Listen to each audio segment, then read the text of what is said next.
Dito po namin mamimit sa ibang bayan.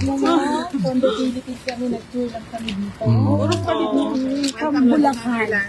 From Bulacan. Our friend is here, our Mayor po. Mayor 30 po. Nabaliwag Bulacan. Ang ganda ni Philippines, ang ganda. She's the Vice President of the Philippines. Yung campaign. Yes. Maraming salamat sa tulong. Balik ka daw. Apo. Sige, Salamat. Thank you. Ma'am, mag-interview muna tayo kay VP, ma'am. Mamaya na po yung picture, guys. Mag-interview muna tayo, guys. Ma'am, pwede dito ka, ma'am, para maganda yung angle, ma'am. Thank you. Itaas ang camera, guys. Wag ibaba. Of course. Correct. VP Inday, welcome back to the Netherlands. Magandang araw po sa inyo. How are you today? Thank you. I wouldn't say I'm happy to be back because of the situation of President Duterte, but I'm happy to see all of you again. And happy springtime sa inyong lahat. I am very well and okay. Thank you, VP. On behalf of the Filipino community all over the world, welcome back and we're glad to see you again. Yes. I'm happy to see first-timers as well. Yes. From UK, we love. First-timers in the Netherlands, ma'am, no? Yes. But we're here actually last year. Yeah. First time. We bring some cakes. No, birthday si Tatay. Oh, salamat.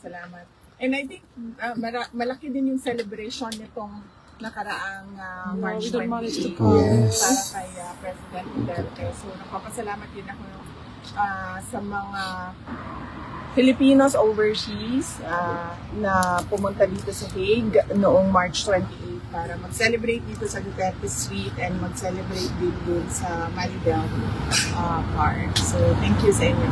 Thank you, VP Inday. Next birthday will be the Philippines. Yes, we always pray for that. Yes.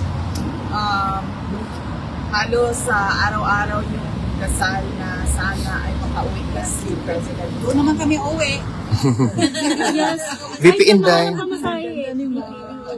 Sobrang, ma'am. Sobrang ganda ni VP. Thank you, ma'am. Magastos. VP Inday, how was your visit with PRRD after a while, ma'am, of not seeing him? Okay lang naman. He looks well. He looks healthy. And wala naman siyang mga problema. I suggested na magpa-physical therapy siya. But he refused na mag-physiotherapy.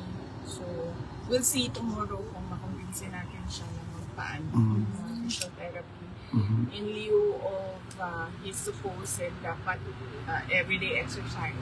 Yes. VP, what is your initial reaction when the jurisdiction was established, decided by the appeals chamber, ma'am? Well, I accepted it as it is. Discussion na rin naman namin yun ng mga abogado, no? Na we don't see any way that the ICC will let go of the case of President Duterte since isa na lang ito sa dalawa na ICC cases, no? So we don't think na they will let this go. Is it the same sentiment, VP, with respect doon sa confirmation of charges? Okay. Same lang. This will really go to trial and the best way to move forward is to prepare for trial. VP Inday, the burning question is that how do you maintain such a vibrant and very beautiful vibe amidst all the persecution done to you by your detractors? No comment. Sabi ko naman. No, I've always been Your heart is like pure, this. baby. Yeah, so,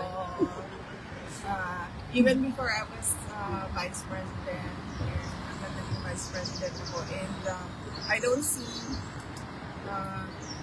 na magbabago yung disposition ko because of a few problems here and there.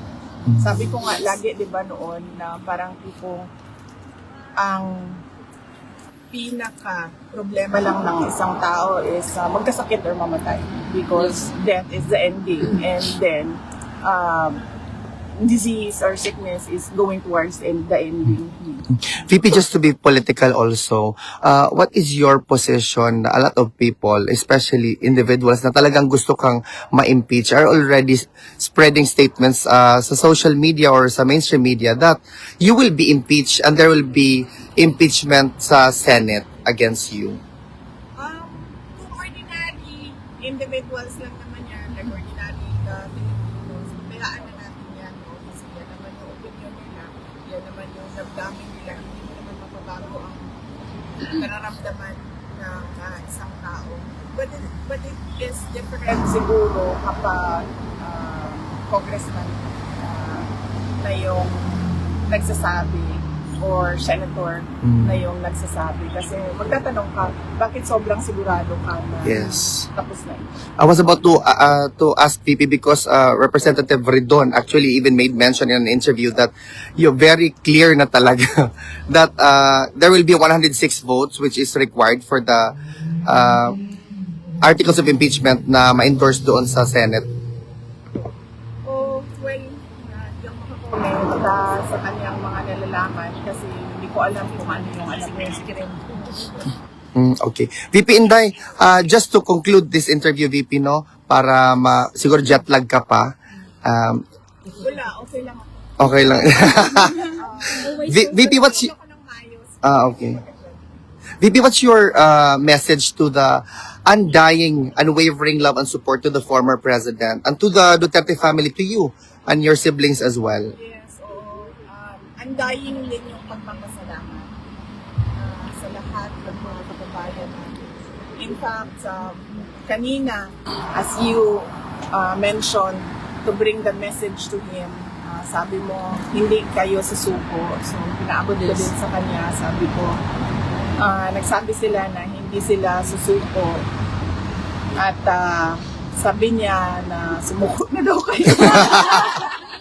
Oh, never. Surrender. Hindi mo alam kung joke yun or hindi. But, We traveled miles away for him. for PRD, I would take it as a joke. And of course, ako personally, yung lakas ko lang talaga galing talaga sa mga tao. Thank you.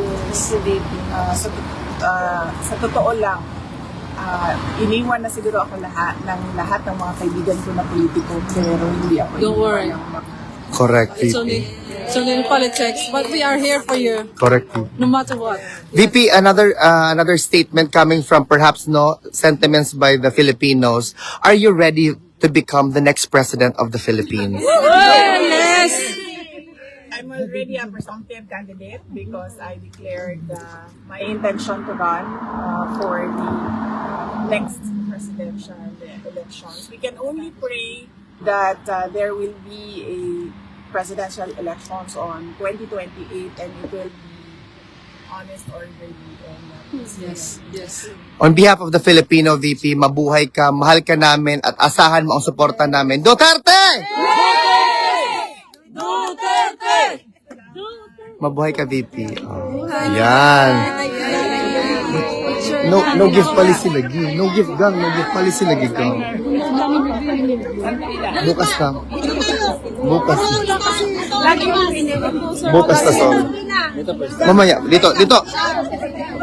Please, first timer muna. Kami muna mga